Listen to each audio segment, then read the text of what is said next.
Hello and welcome to my 8-Bits. This is my review of El Shaddai Ascension of the Metatron. Every once in a while, an utterly unique and original game comes along that reopens our eyes to what a video game can be.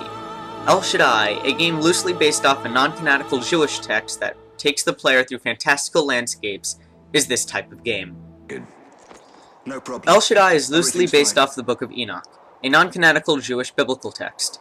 In the game you play as Enoch, and it is your mission to recapture the fallen angels who have steered humans away from their natural evolution as intended by God. Through the story, Enoch meets a group of humans who resisted the angels, and one of them in particular becomes very important. Enoch is also accompanied by the archangel Lucifer, who relays the news of your progress to God and acts as the game's save point. Save really for Lucifer, none of the characters in the game speak or really have much of a personality to their name.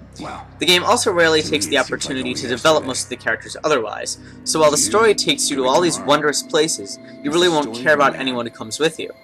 Also, while the story is pretty simple, it isn't conveyed well through the game. Aside from the occasional exposition and end-of-chapter summaries by Lucifer, you won't really understand what's happening and why. Unfortunately, the game leaves you in a position where your only driving force through the narrative is your own curiosity to see what comes next.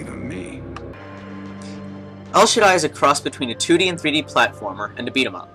All of the combat is done with 4 buttons: an attack, a guard, a jump, and a purify.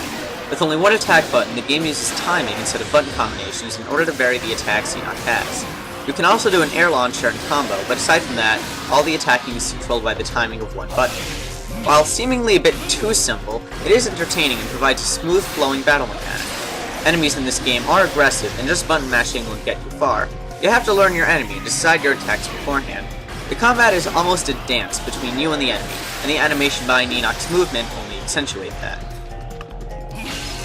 The fighting is also heavily tied to the game's system of stealing weapons from your enemies. Once you beat an enemy enough, they will be knocked out and you will have a chance to purify their weapon and use it as your own. There are 3 weapon types introduced to the game, each with their own unique style. The Arch is a blade weapon that balances attack and speed, while the Gale is a ranged weapon that is more speed-based, and the Veil is a heavy attacking shield. These 3 weapons have drastically different handles and feels, and the way you fight will depend heavily on which weapon you have on you at the time. The 3 weapons also have a rock-paper-scissors relationship that makes it so you always want to focus on stealing the weapon that will be most advantageous to you for the rest of the fight.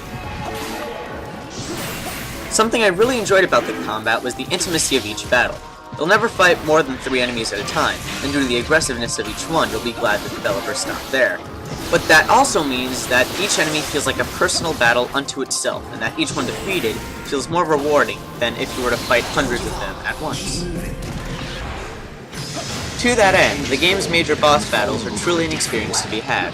While they don't shake up the combat immensely, fighting them feels so much more epic than fighting the regular enemies. Each boss brings with it a change of pace that just feels so right before, during, and after the confrontation. However, they do run a bit long, and there are some bosses that you wish would go down just a bit faster than they do. The platforming is, admittedly, a lot less inspired than the fights. While the 2D bits do take you through some of the most beautiful backgrounds and scenery that gaming has to offer, they aren't much of a challenge and act more as a mildly entertaining but overall vanilla way from point A to B. The 3D platforming, on the other hand, needed to be worked on a bit more.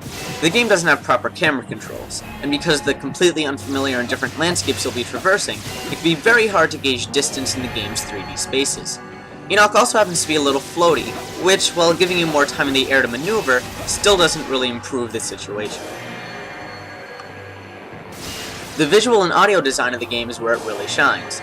El Shaddai is the most beautiful game to ever be released, and it's clear from the get-go that the project was led by an artist who knew exactly how everything had to be done. The game's landscapes and settings are almost ineffable.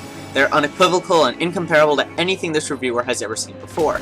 The game is simply breathtaking and a sight to behold, and the game's audio is the perfect complement to its dazzling visuals. The ambient music sounds almost as natural as the rushing of water or the blow of the wind through the game's utterly alien locations. The blends and variety of styles and artistic technique El Shaddai utilizes cannot be described and must be experienced. As much as I'd like it to be, El Shaddai Ascension of the Metatron is not a perfect game. As spectacular as the game's design is, it can't escape its gameplay and story flaws, and as a reviewer, I can't just ignore them. I really wish I could give this game a flawless 10 out of 10, but I can't. However, I do wholeheartedly recommend that you play or otherwise experience El Shaddai. El Shaddai Ascension of the Metatron gets an 8 out of 10.